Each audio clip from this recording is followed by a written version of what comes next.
it's important for us to know that we can be able to reap a lot of benefit from open access.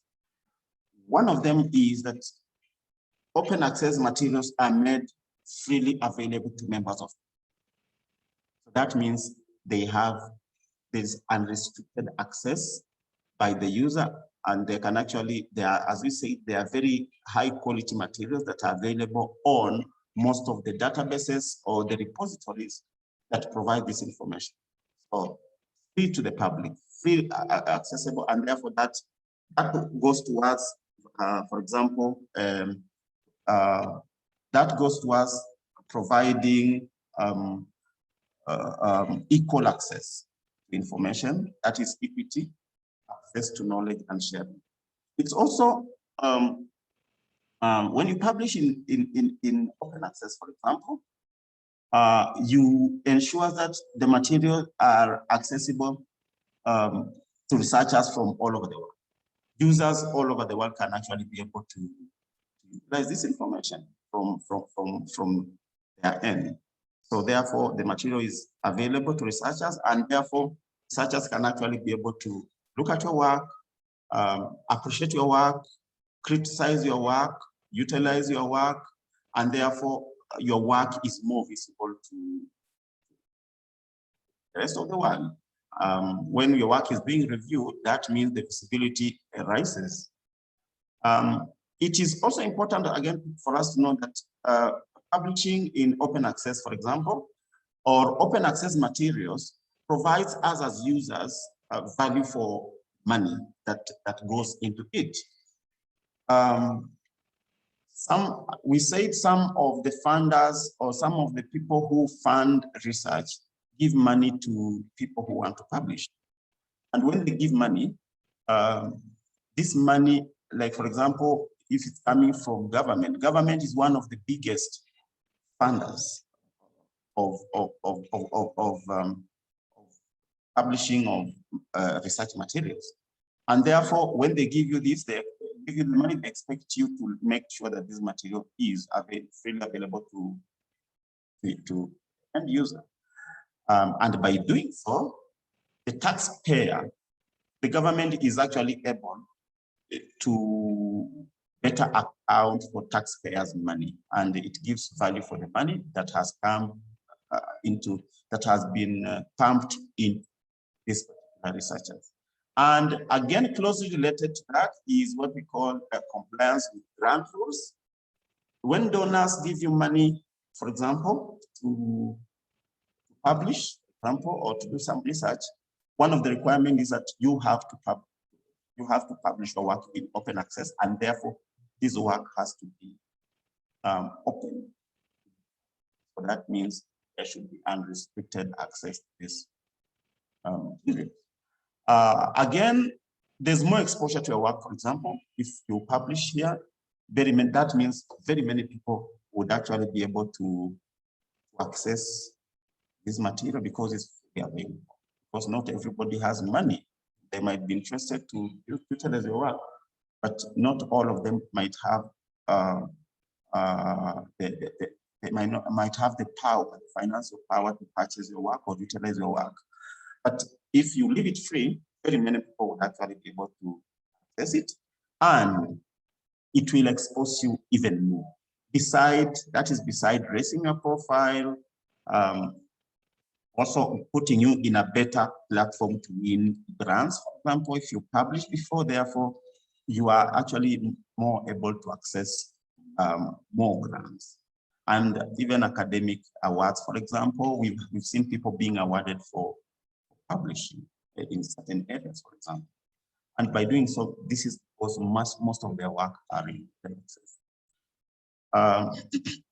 Now, again, related to how this material is freely available to users, practitioner can actually be able to apply your findings. For example, if you are researching in a certain area and you came up with a new school of thought, or your research has resulted into new knowledge, so that means your work will also be able to be adopted, be used by other researchers. And we also know, for example, part of the one of the biggest motivation for publishing is higher citation. You want your work to be cited more. And how do you do that? You don't do that through the traditional publishing paradigm. It's important for you to use open access. That means your work will be utilized more, it will be applied more, it will be cited more. So by citing, the citation impact goes high. It's also, your research can also influence policy. Part of the reason why people do research is to solve a problem. When you solve a problem in the research, you therefore influence policy. Work can actually be adopted and used to solve some problem that exists in society. That's part of the reason why. Therefore, it is very important that you do publish in open access, and it's also important for us, even as end users, to appreciate the importance of open access because it has a lot of benefits beside increasing readership, enhancing visibility, reducing duplication and citation. It also is very important even in teaching and especially in utilized by most institutions for teaching and learning. So it's important for us to appreciate that open access has quite a number of benefits. There are two channels for open access. One, publishing is publishing in open access journals. That is the Gold Road, as well as publishing in, and Gold Road here means that materials are made available right from the moment they are first published. And this one comes also with some benefit. It provides a wide-ranging expectation. It gives high visibility of your work. And actually, it makes your work more freely available because it is free from the start. It's free from the time it's being published to the end. And then we also have the other channel where you deposit scholarly articles in the repository, which is known as the Green Road, and that means that your work, you as an author, you have also you are also given that provision where you can be able to make your work available in any repository available. It is also important for us to look at some. I may not be able to go through all of them, but I'll just touch on a few, which are also available to us through the university website. I will just mention here, but probably we will do a demonstration through our University of Nairobi library website. These are the open access repositories. These are the world-renowned repositories. So we have seen, for example, somebody come to our library asking to access some materials, which are maybe we do not have, or we have limited coverage within our collection on that particular topic, but materials are available in other repositories. Also very important for us just to appreciate that there are very many open access repositories that you can actually be able to access. And therefore you might not have an excuse of saying library doesn't have this material. So these are a list of world repositories which are archiving scholarly materials, and we say these materials are peer reviewed, cutting across quite a number of multiple disciplines.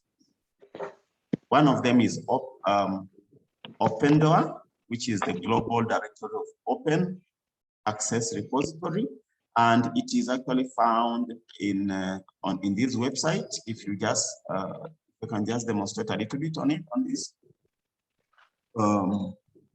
Open Door provides a list of all the world repositories.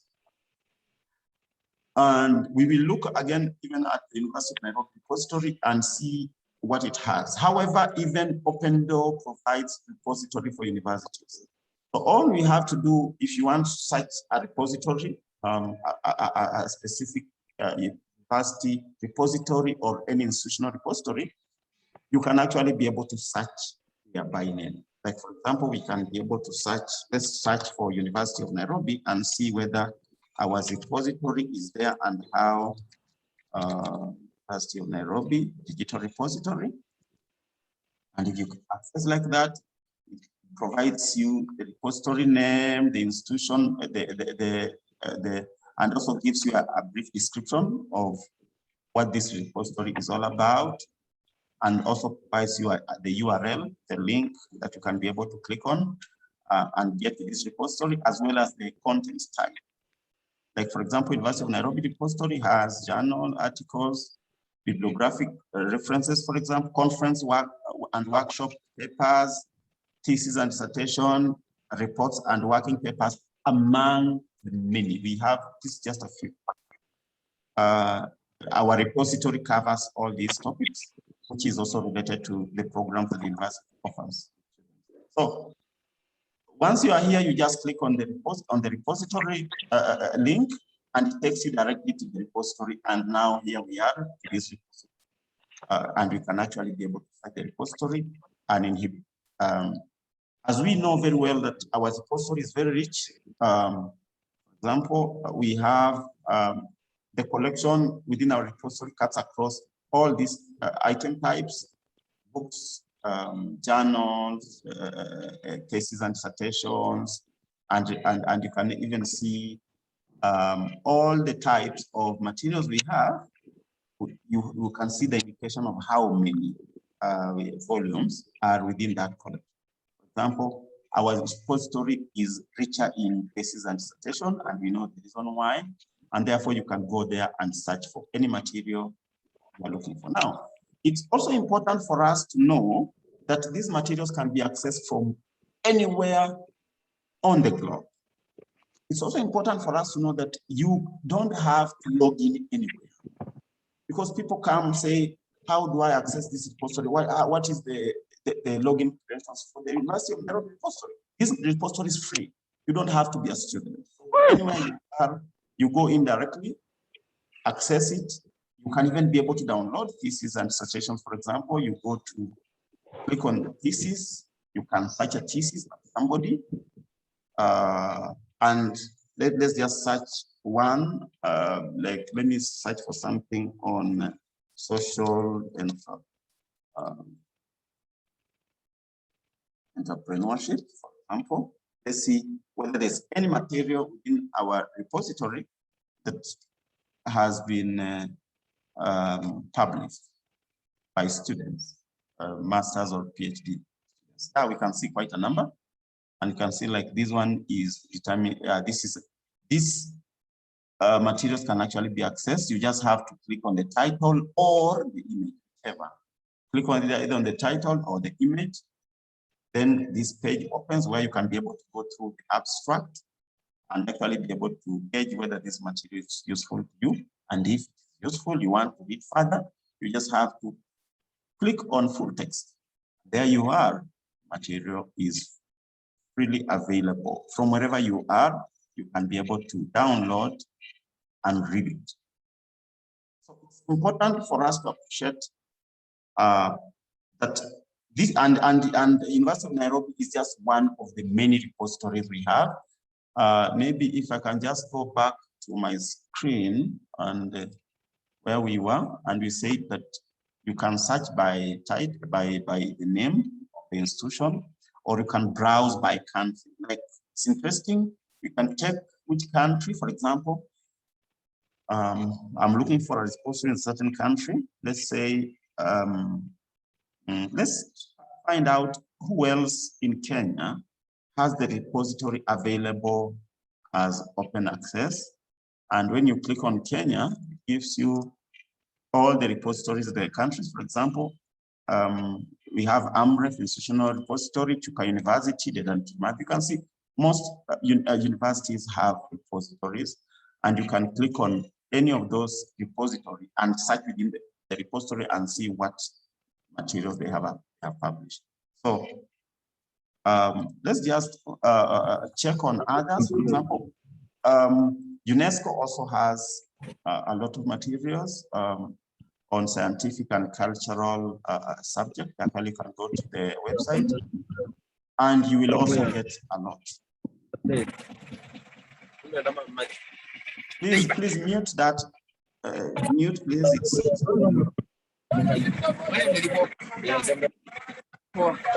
We also know World Bank. World Bank also has a very rich. Can somebody mute, please?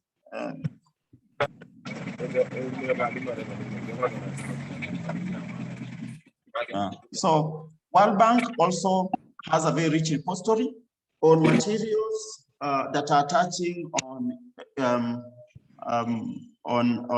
development initiative or development finance. We have a lot of materials on. Someone is distracting.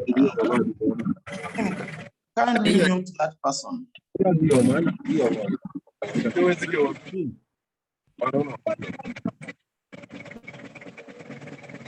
Hello.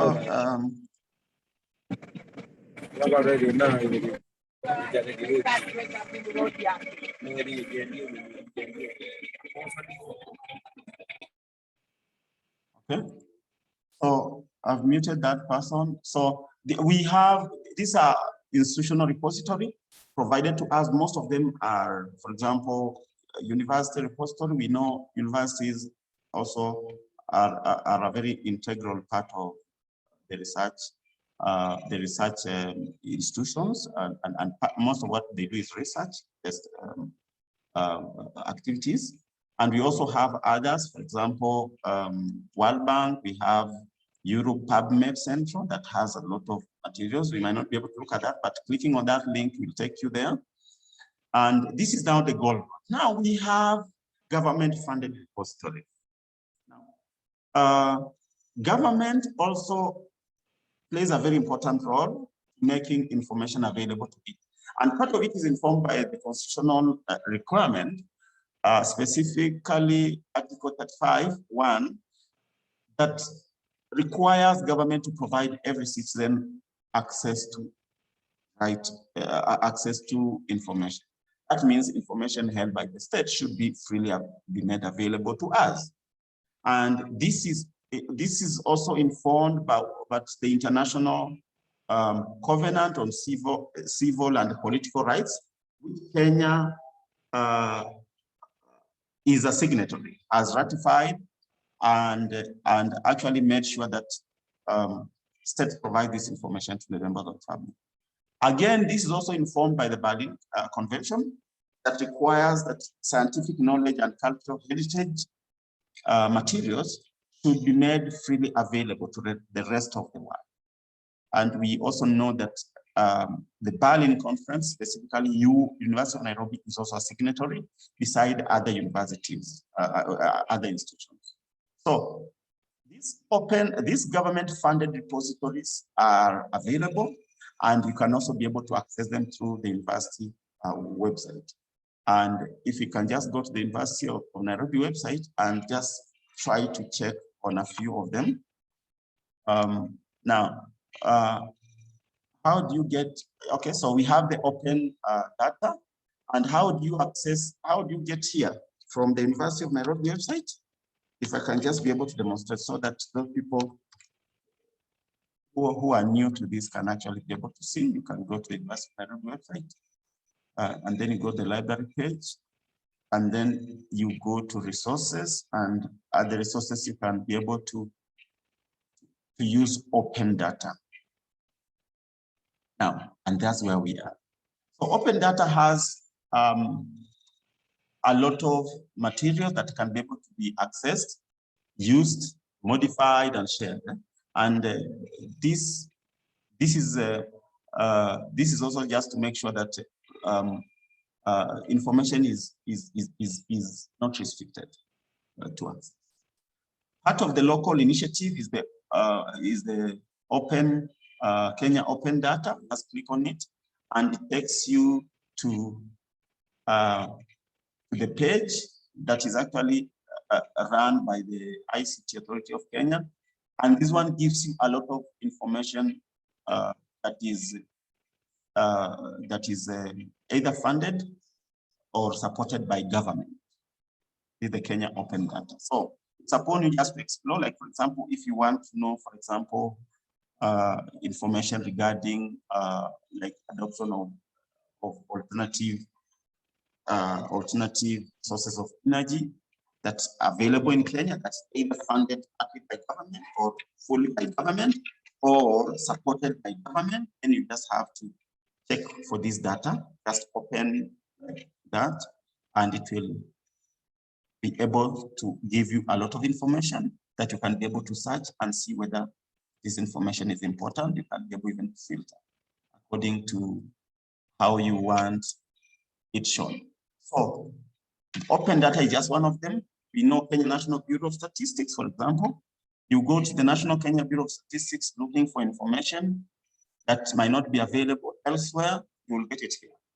For example, if you want to know the rate of inflation in Kenya, like in the year 2020, for example, you search it here, it will give you these materials. You want to know, for example, maybe adoption of alternative energies in homes. We have any of those statistics? The answer is you get at Kenya National Bureau of Statistics.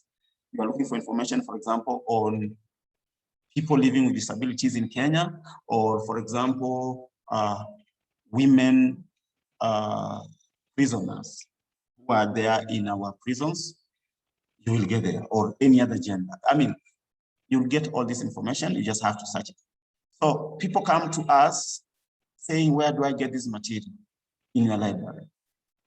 We might not be having them in the library, but also the Kenya National Bureau of Statistics has a soft copy of most of the publication that they also make available to us physically.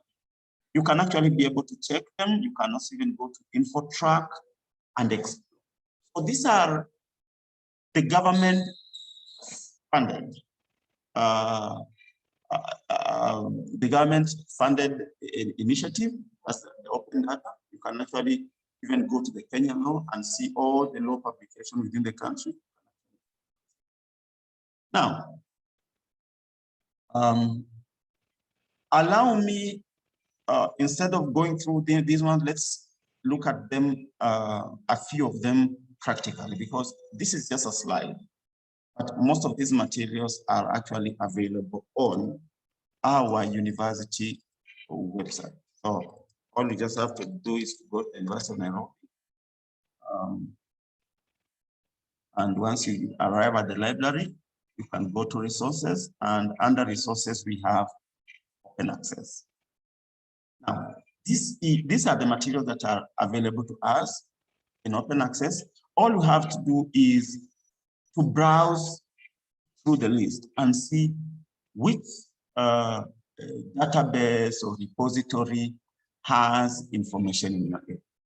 That you can quickly do by reading, not maybe really, you have to, by reading this statement, introductory statement, and reading that will give you important information, especially regarding the scope of coverage.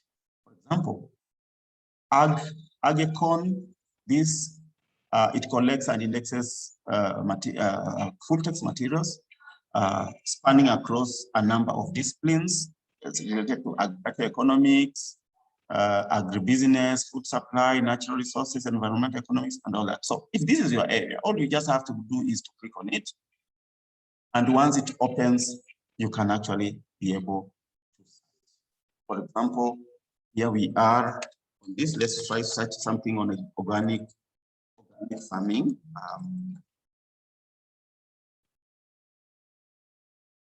Yes, and it will give you all the information that's available related to organic farming. And you can actually see it's just a database. You can actually be able to filter according to this particular criteria. Maybe I only need journal articles, and maybe I need volume number, issue number, can actually be able to see that.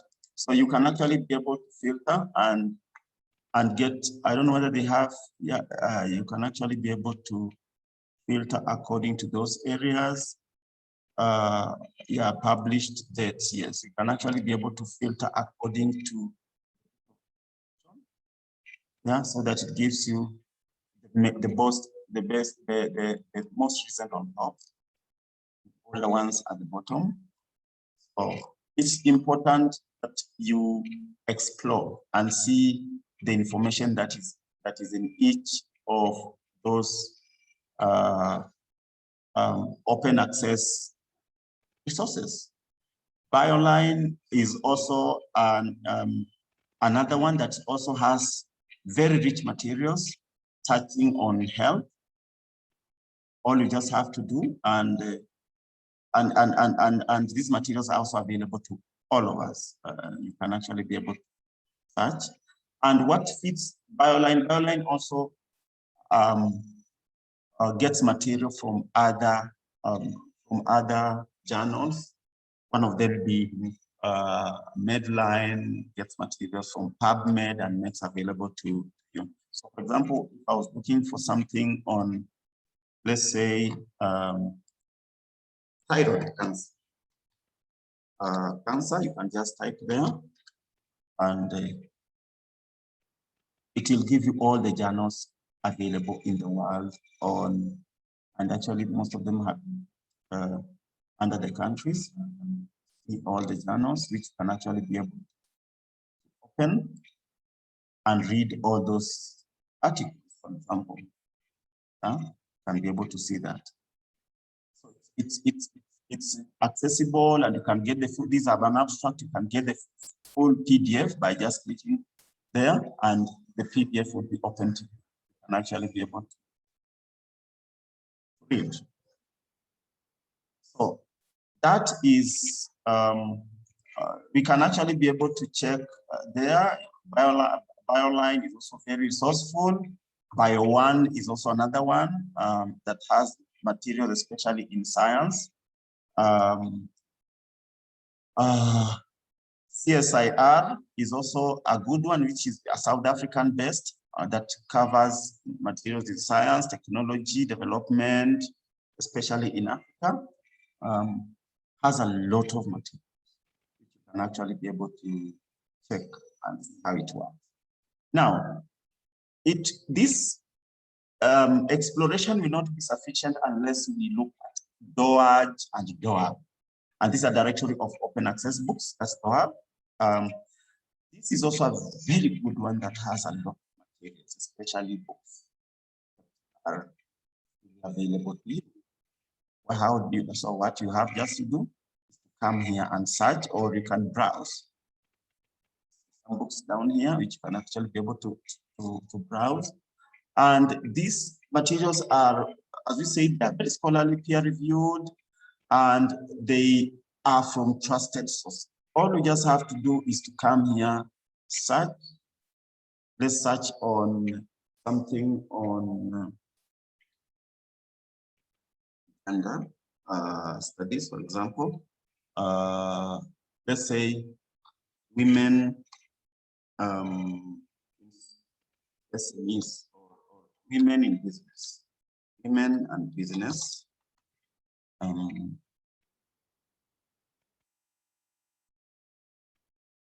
You can actually, when you search like that, it will give you the materials you're looking for. I don't know why it's taking that long. I've just clicked on one of the ones that are listed down there just to demonstrate how this works. This is politics and ethics of presentation in qualitative research. This is one of the items that was displayed. And this material is actually available. You can go through this statement. And once you do, you can click on the DOI. Sorry for that. Can actually be able to click on that, open, download URL.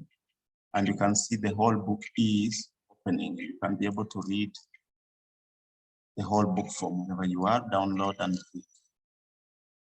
That's just a demonstration of how some of these materials are easily accessible to us from wherever you are.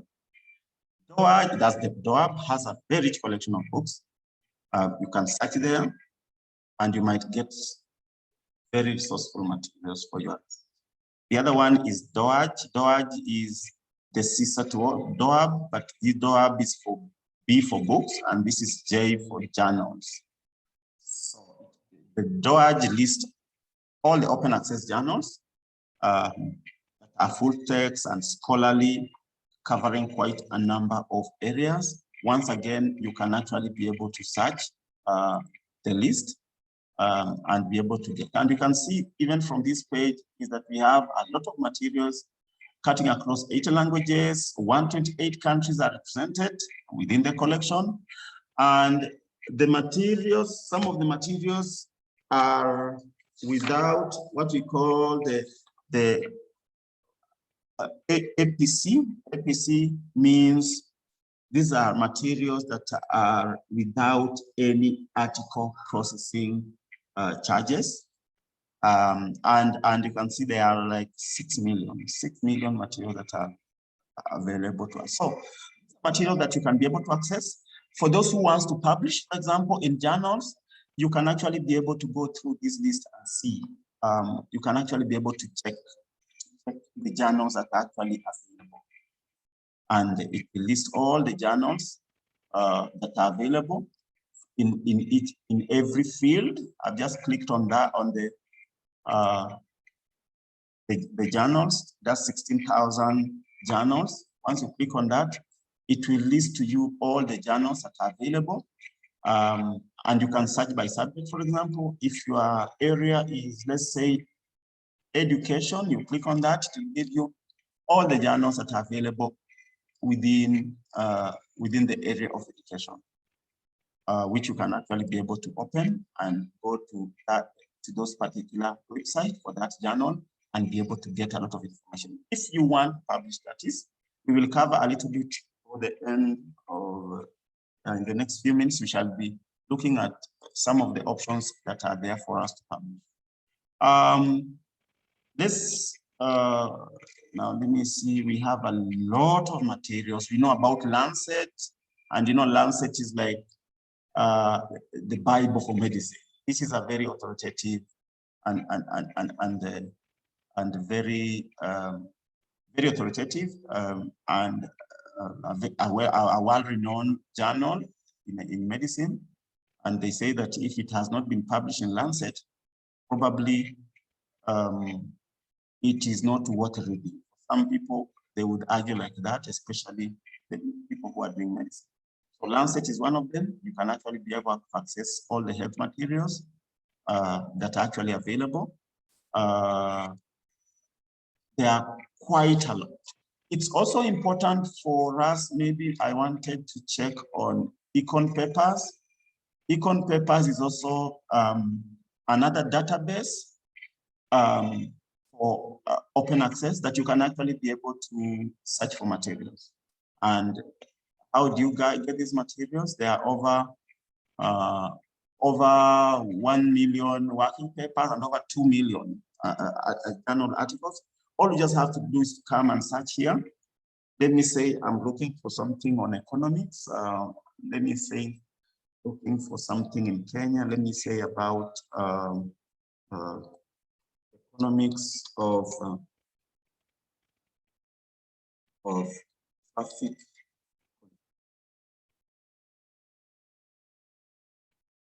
Once you do that, maybe you can be able to qualify it with Kenya and see anything local. But if you leave it like that, you'll see we have quite a lot of materials, over 200,000 documents that are touching on economics of congestion. And if you go on your right here, you can see economic, you can see all that. You can be able to pick any of them. And once it has opened, then you can actually be able to download it and read it from wherever you are.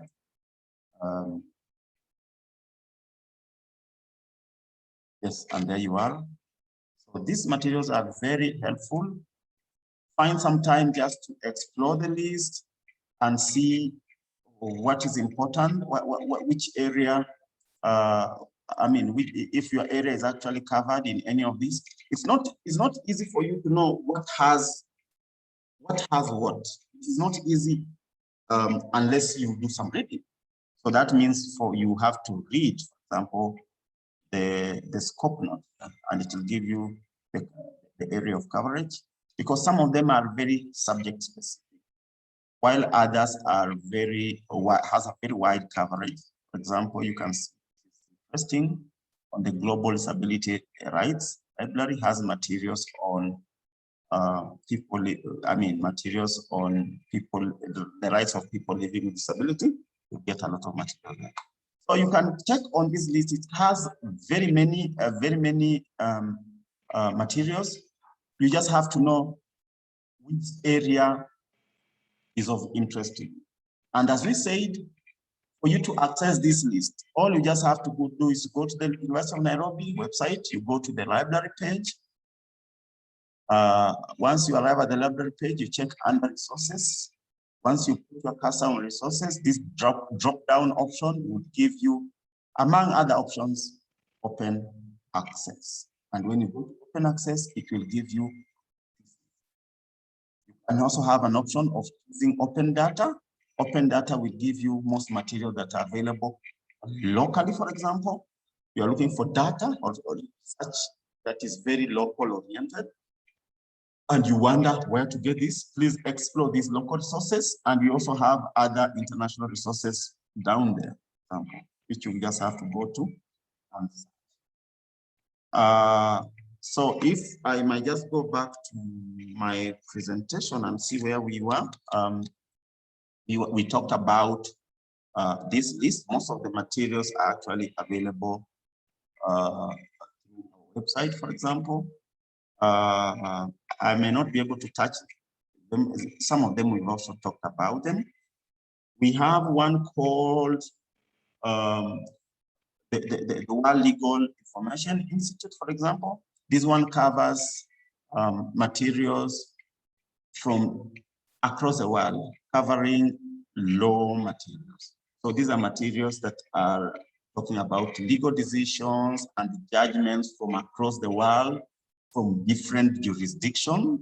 Those are the area of application of those legal decisions or judgments.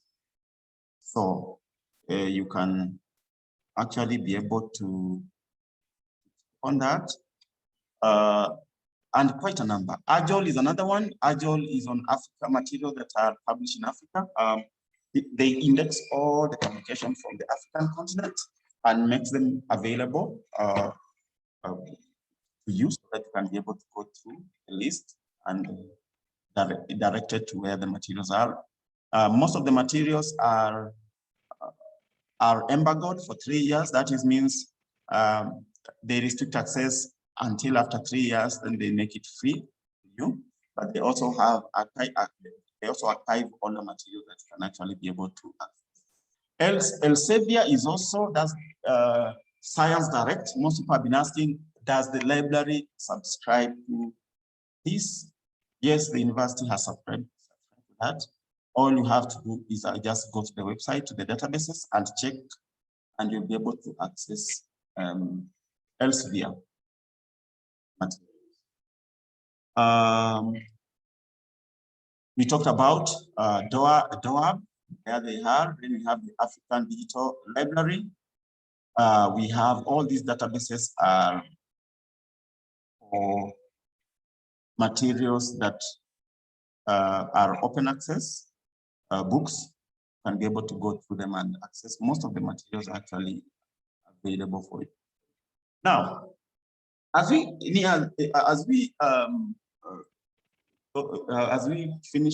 try to finish up, it's important for us to also talk about publishing, a little bit about publishing. We say that if you are interested in publishing, there's a lot of assistance you can actually be able to get from the library. We've been having a lot of training regarding publishing as well. Today, I'll just mention a few things, just bypassing on how do you get a suitable journal to publish. One of it is you can browse the directory of open access journals, that is DOAJ, and we say that it has almost 10,000 registered open access materials, and they use the cofactor journal selector tool, which allows, for example, one to filter through several options, give you what is open, what is not open, what is hybrid journals. And you can also check on online guide to open access journal publishing, co-action publishing by Lund University head office. They also have a lot of relevant information regarding publishing. Now, when you publish, when we started, we said, oh, na hiyo kitu ya PSN. Oh. Okay. When we publish, we said there are costs related to publishing. Now, for those people who are doing their PhD, for example, or those people who are just interested in publishing, there are costs that goes towards publishing. And the cost, it only depends on who is meeting that cost. Is it the end user or is it the author? So it can only be either. So when, for example, you have access to open access materials, really don't think that there were no costs. There were costs were settled by someone. But sometimes as an author, you have a lot of options to settling that cost.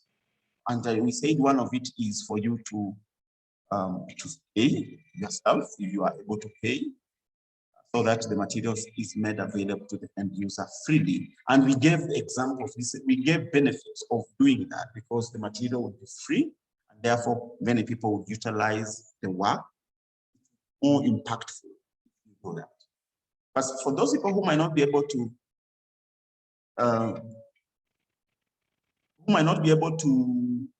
settle, to pay, just know that some publishers also give what we call a waiver. And this just to make sure that 60% of all of these journals are provided free. And that is the statistic, that a lot of these journals are provided free of charge for publishing, and it's through the waiver. So how do you access this waiver? For example, if you want to publish, so long as you come from the third world countries, the third or the low middle income countries, Kenya qualifies on the list. So that means if you come from this region or any country that is classified as low middle income country, then you are eligible to automatic full or sometimes partial fee waiver. And that one you can only tell that by checking on journal website or the publisher's website. When you go to the publisher's website, the journal you want to publish, for example, because maybe you've identified this is the publisher because this is his area.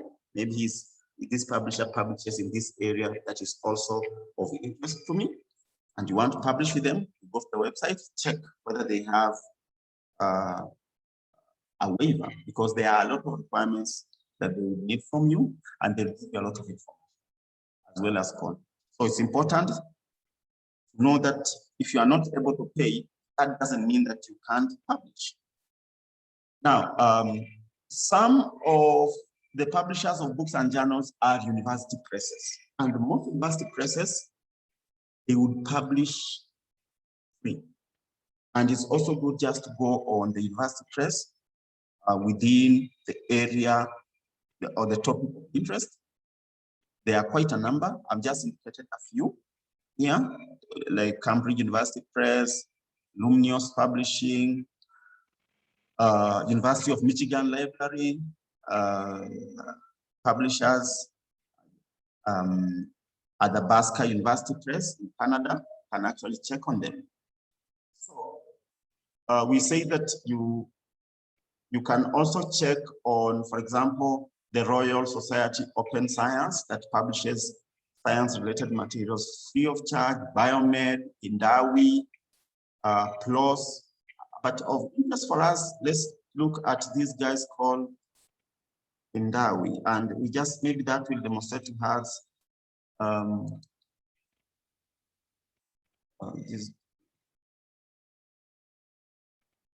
let's just go to that site and see how do you access materials regarding waiver.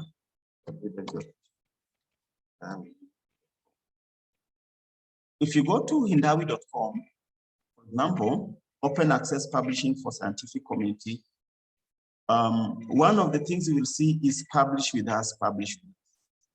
If you click on publish with us, they'll give you a lot of information on how they can help. They'll give you statements about how they are peer reviewed. They'll give you statements about what they cover, maybe their publishing processes. And when you say, I want to become an author, for example, it will give you information regarding the community, or how do you benefit, for example, by publishing with them? How do you submit research? They give you a statement on how they are peer reviewed, for example, and maybe give you information regarding their peer review processes, payment and funding.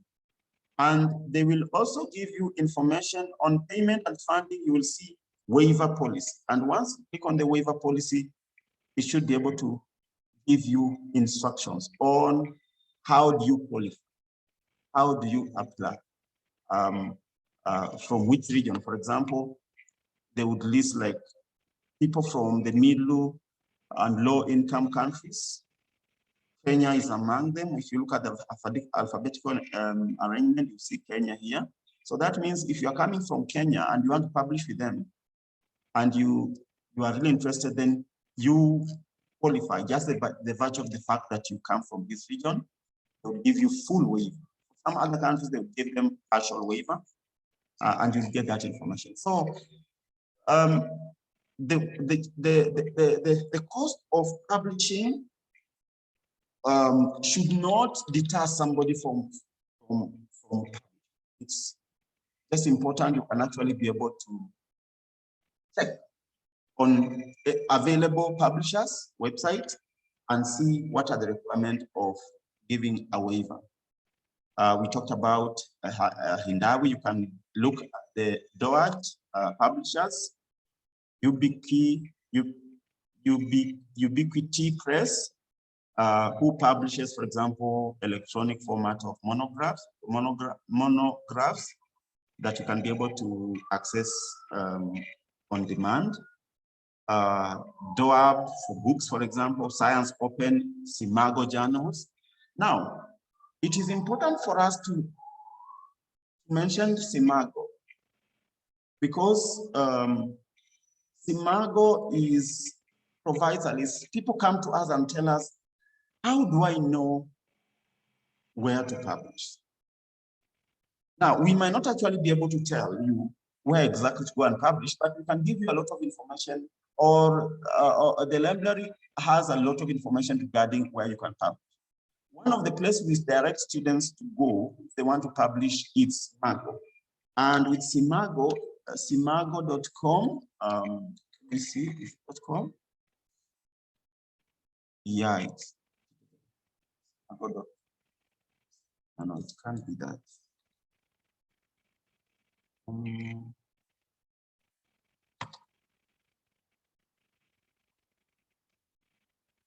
Yes, Simago. Yeah, I think I got it wrong a little bit. So this Simago. Now, what Simago has, it gives the ranking of all the existing journals, especially science-related journals that are available. But it's also good just to see which journals are available depending on the ranking, depending on the country. And how do you do that? You can actually be able to search maybe an existing journal. Or you can actually be able to browse across countries. Let me see journal ranking. You can check journal ranking, because remember, ranking is important because it will tell you how impactful publishing in that journal will be.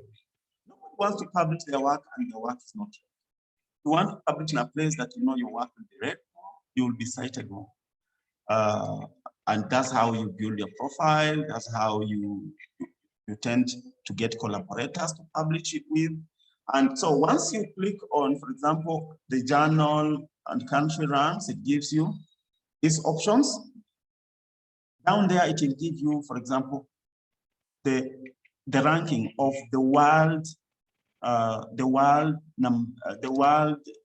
top journals in terms of the citation impact. Citation impact here is so huge. That means these are materials that are used, and you can see most of them are materials related to medicine. Part of the reason is because doctors read. People to become a doctor, you have to read. So therefore they utilize each other works a lot. And secondly is because medicine receives the highest funding. You want to publish within that area, you know, you get out of funding. Actually, even at University of Nairobi, most of the journals that are doing so well are actually medicine, partly because of funding. So if you want, for example, you are interested to see which journals are available in your area, all you have just to do is to go to Simago, come to this page. You can browse by title, by topic, by topic. You can actually go through these ones, and you can actually be able to see, like, if you want to check by category, subject category, maybe you want to see an area like, let me also be fair, look at some other areas like conservation. And when you click conservation, it will give you the top a list of all the existing journals within that particular area of conservation. The list is big, but what comes on top are the best. Green actually indicates that the impact factor is higher, but as you go down, you see the color change to fade a little bit. That other color, I don't know whether it's green or what. And as you go down, you see the color change. So that means green has the biggest citation impact, but as you go down, the impact factor reduces. You can go through the list. And how do you know who these are? And how do I get them? How do I communicate to them? I want to publish. Now, all you have to do is click on that site, and it takes you to this page that gives you some information regarding it. Their subject areas, these are their publishing scope. You can actually be able to look at it and see whether you fit there. And once you are interested beyond that area, then you just scroll down. Some of them, they would say how to publish in this journal. Go there, or some will say contact us. So in that case, you create an account, or if you have an ORCID ID, you can be able to log in. If you don't, you can be able to create an account, and then from there you can be able to. So you'll find out whether they charge. If they don't, if they charge, do they have a waiver? What are the, for example, the time period? What are the requirements? And all that. What are you doing? Let me mute someone here. Okay, so you can actually be able to tell from here who the publisher are, what is the H index. You will read more about that. The country of the country, where this publisher is found. And actually on the extreme right, you can see the flags. Flags indicate where the country is based. For example, this is Italy, this is UK, this is US, and all that. You can see the countries. So you can actually do more. You can search even according to, for example, region. We have any published on conservation in Africa. Yes, we have one, and this guy is in Egypt, called Shedet. They publish in conservation. We can leave it open and see all other African publisher in Africa, African publisher, regardless of the topic or the subject. And you can see most of them are in, this is Egypt. You can see South Africa. As you go down, you see South Africa is there. Kenya seems to be not on the list, but I know some of them you can actually be able to tell. But that is, I think, demonstrate how to go about it. All you have just to do is to click on that journal, for example. It tells you the country, it gives you the coverage, for example, the name of the publisher, and then how to publish. You go there and you can see, you can actually be able to tell how long they've been in existence. You don't want to publish with somebody who is starting because you don't know whether they'll close shop the following day. So well-established publishers have experience in publishing, can actually be able to write to them. If, for example, how to publish doesn't give you a platform to communicate or to contact them, you can write to the editor and they'll give you all the information.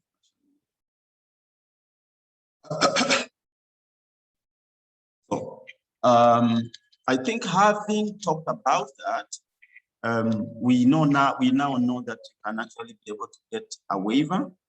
You can apply to them. It's also important that within the country, for example, we have what we call klisk Consortium. This is a Kenya Library and Information Services Consortium that has ensured that most of the journals that we can be able to access are made available to us through waivers or discounted article processing charges. The journals that you can be able to access from our website, be it JSTOR, be it Emerald, be it Hain Online or LexisNexis, they are available. However, klisk is a group of information practitioners who University of Nairobi is also a member of klisk. So members can actually be able to purchase through this platform at a highly discounted charges, because we cannot be able to afford the cost of the journals that we give free to our users. So this is a negotiated agreement, and that you can actually be able to access that through our website. If, for example, you are interested to know more about that, you go to this site, and on this site you'll get a lot of information regarding how klisk work. What are the partners, for example? What are the kind of materials they actually get? What are the issues of copyright? And who are the members, for example, of klisk? And for those institutions that might want to join, you can do that. There's a lot of information regarding that. So you can actually get information through our university website, for example. Once you go to our university website, you can also get more information about publishing. Such as, for example, how do you, for example, publish at a discounted price or at a waived through the waiver policy. And once you go through these options, you can actually be able to get a lot of information. If you want to publish, for example, you want a waiver, also you can try through this, because klisk also collaborates, brings collaboration from members of most institutions that want to access journals and other materials through this secure waiver or discounted APC, as the article processing charges.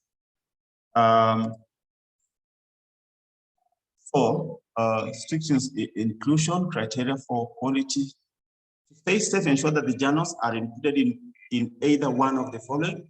If you want to publish, for example, to avoid predatory journals, for example, you just have to ensure that you check all the lists that are available of journals existing. Check through George, check through Web of Science. You can check through Thomson Reuters journals, citation report. Check on the Simago, which we have just checked, which we say is both commercial and open access. You can check on that list. If you come across a journal that you are not so sure about, maybe through the website or somebody refers that to you, you can also talk to your supervisor, because supervisors are subject experts. They can actually be able to tell that this is a doubtful journal to publish. But again, follow up on our upcoming training on publishing, and our previous publishing, I saw they covered very well how, for example, to avoid, how to tell whether a journal is predatory or not. So follow up on that and you will benefit a lot. I believe that all of you by now, you have gained quite a lot, especially on how to access our materials. For those, yes, and I'll mention by passing because it comes out a lot regarding how, for example, the kind of materials we have. We say that, for example, if you want to select, some people who want to publish or they want to, they are writing a proposal, or they are doing the ISP, or they are writing the thesis or dissertation, it's important, sometimes it becomes important for them to check what other people have written in that area. And that must take you to look at what other people have published. It's important because it comes up a lot that most of our theses can be accessed online. And one of the procedure, which is very easy for you to search, is, first of all, if you're on campus, for example, can you be able to get this material from wherever you are, from that library physical? Because some people prefer to get the physical copy, maybe because they are challenged technological wise, or they just prefer. So one of the first criteria is to check what we call the catalog, the OPAC, online public access catalog. If you click on OPAC, it brings you on this page. You type the title of the work you are looking for.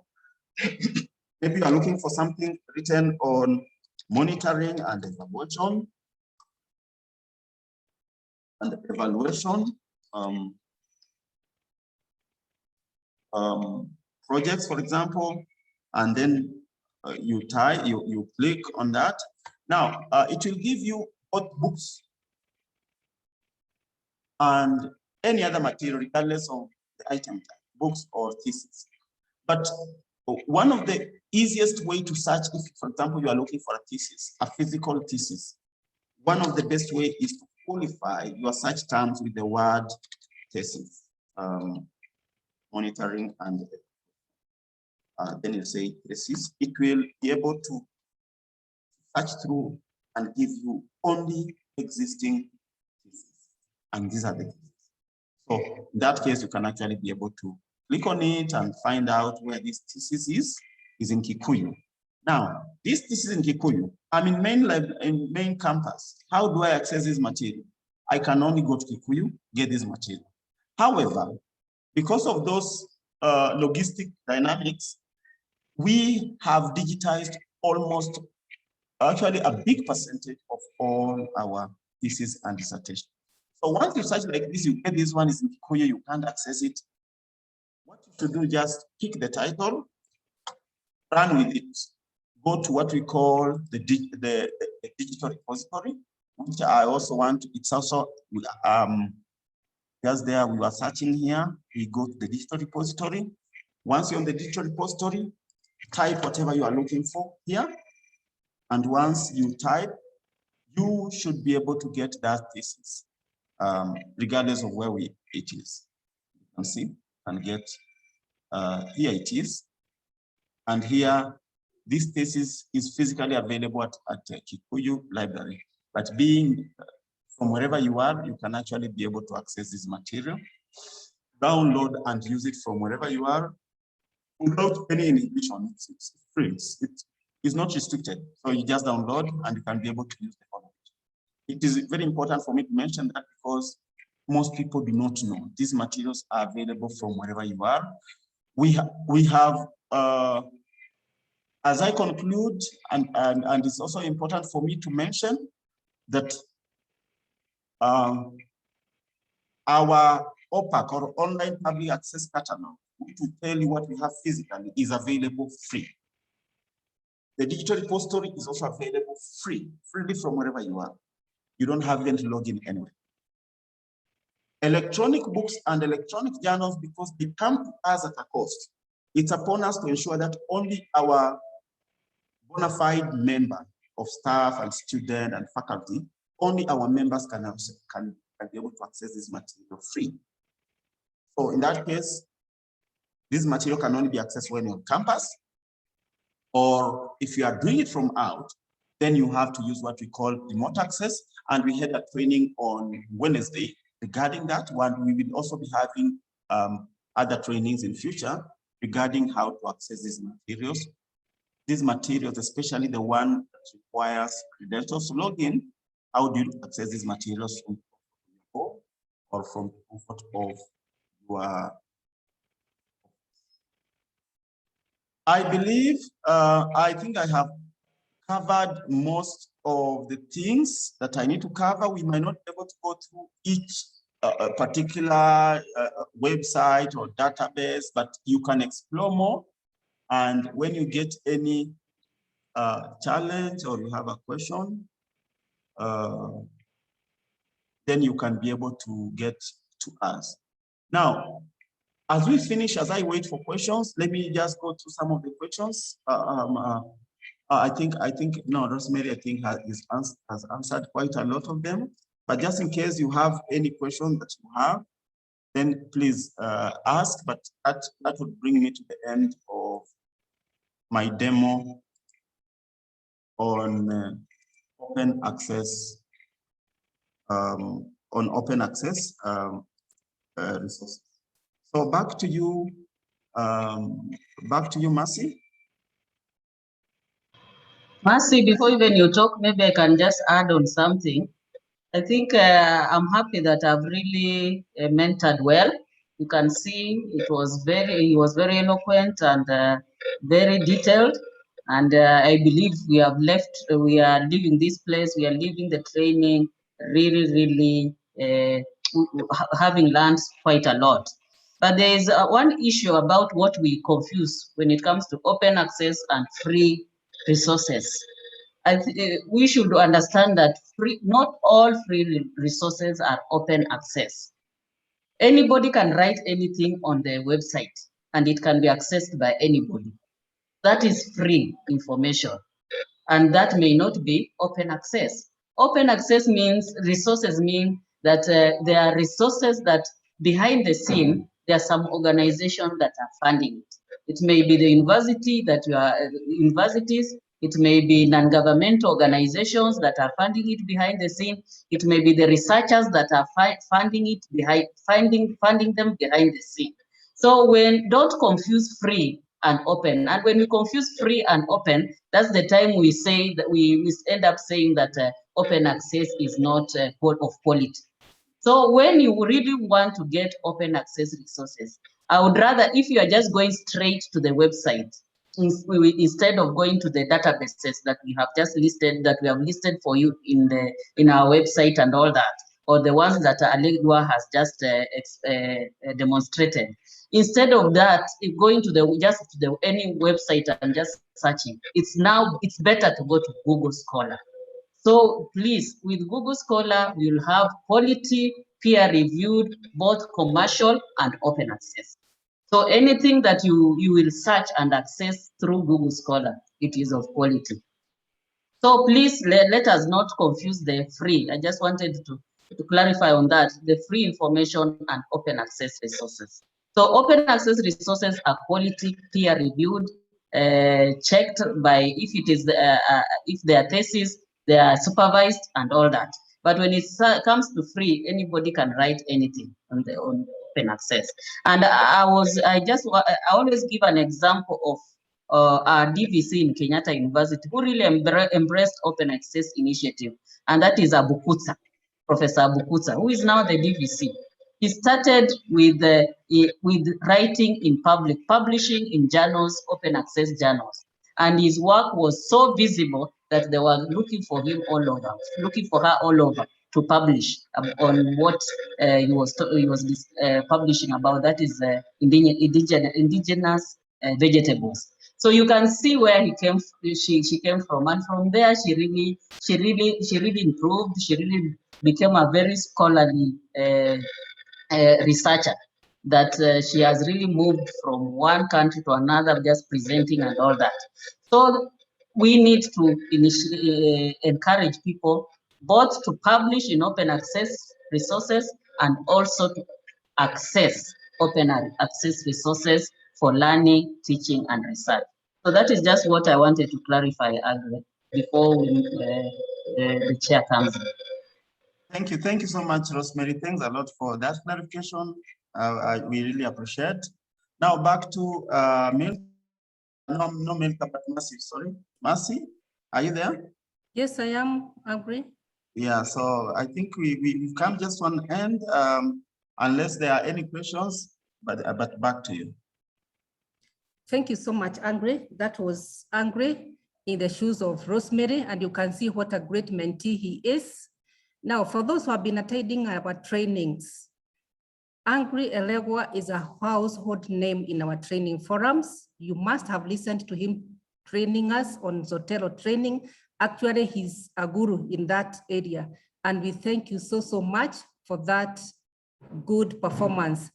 Unless there are any questions or comments, I would want us to come to the close of this training, but I don't want to close anybody who has got a verbal or any comment.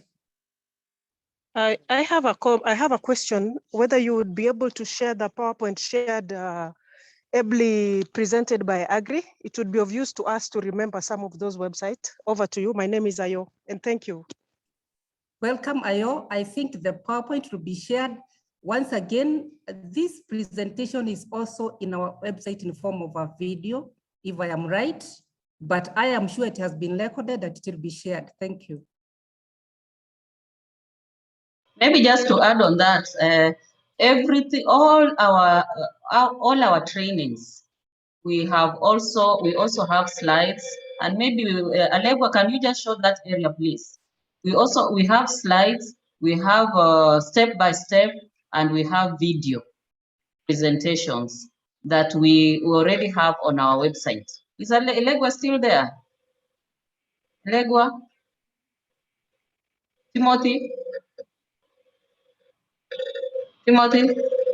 So when you go to our website, you'll find that it is quite, when you go to important links, just go to the website, the library website, go to important links. You'll see there step-by-step, whatever, slides and videos. You click on that, you'll see all those whatever that we have. Yeah, you can show there. You'll be able to see. Yes, just explain, please. Yeah, so when you go to the University of Nairobi website, you go to the library page, for example. When When you're on the library page, there are a lot of information. All you just have to do is to explore around. But when you scroll down, there's something called important links. Under important links, we have guides and presentation.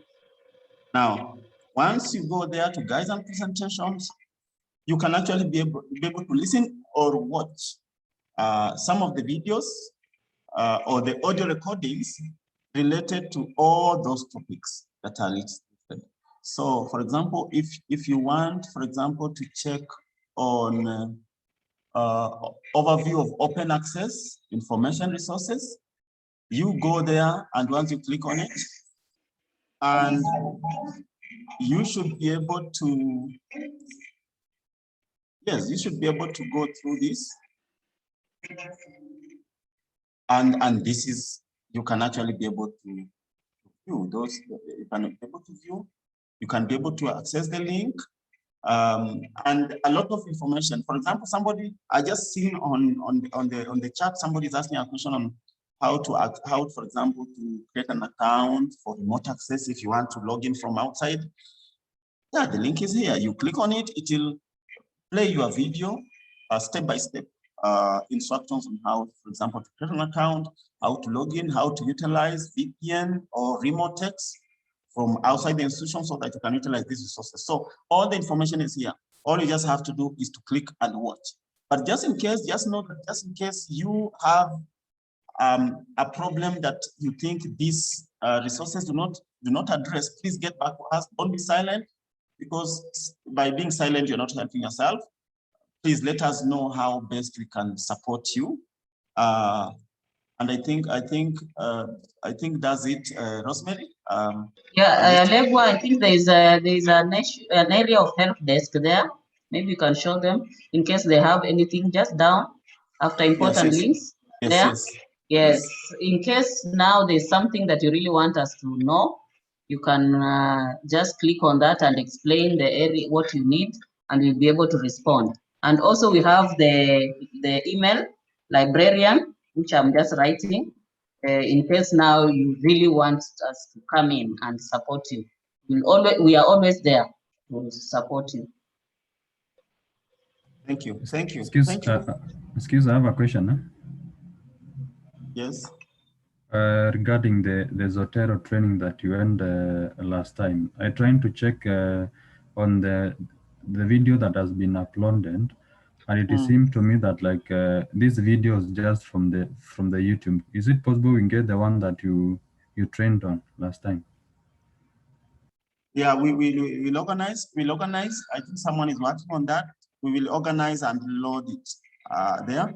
And also just know that we also have, just in case it takes time, please, I would ask you to watch your on checking your email, because we have a lot of trainings that are coming up. I'm just accessing my email, and you can see quite a lot of trainings that are set for this month.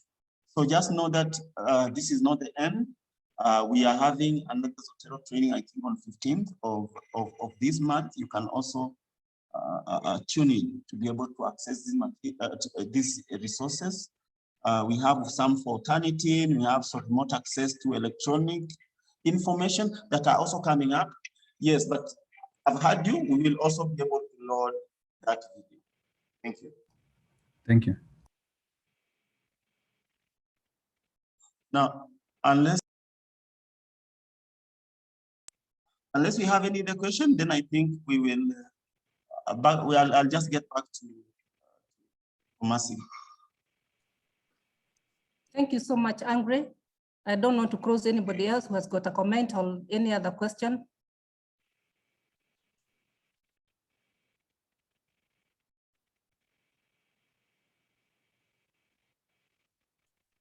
If there are no comments or any other further questions, I want to thank our team today for training us so well. Thank you so much, Angry.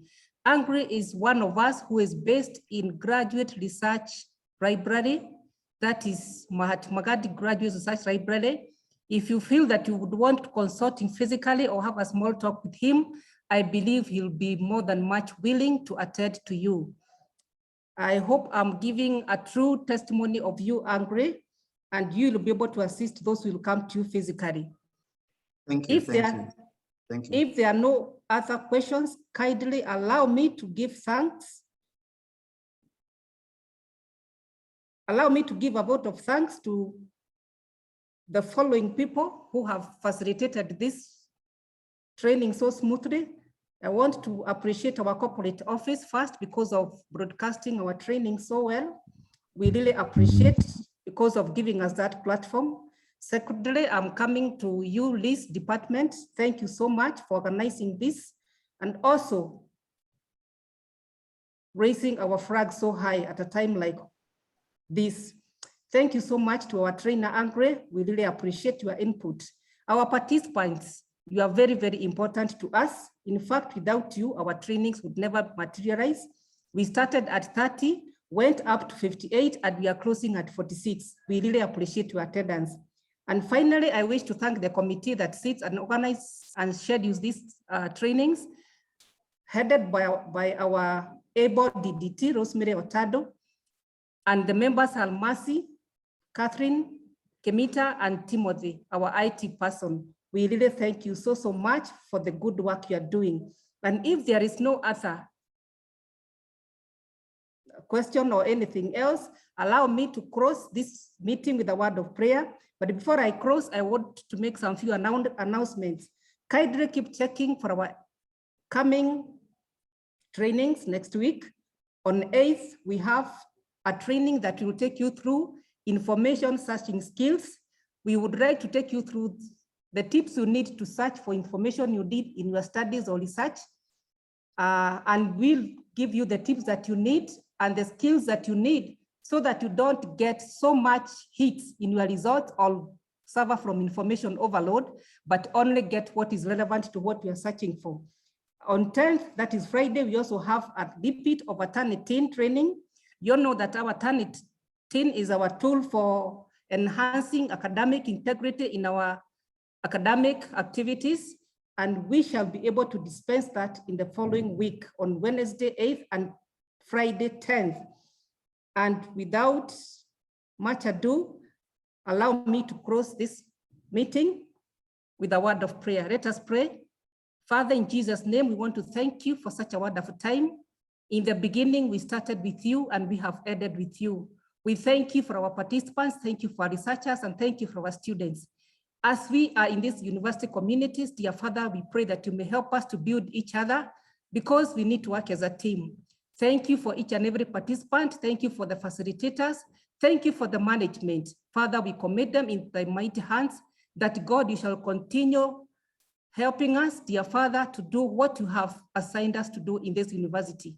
For this we pray in Jesus' name. Amen and amen. Amen. Amen. And with that, Bye. the close of this meeting. And until next week, I've been your host, Dr. Waidaka. Bye. Bye, thank you. Bye. Thank you. Bye.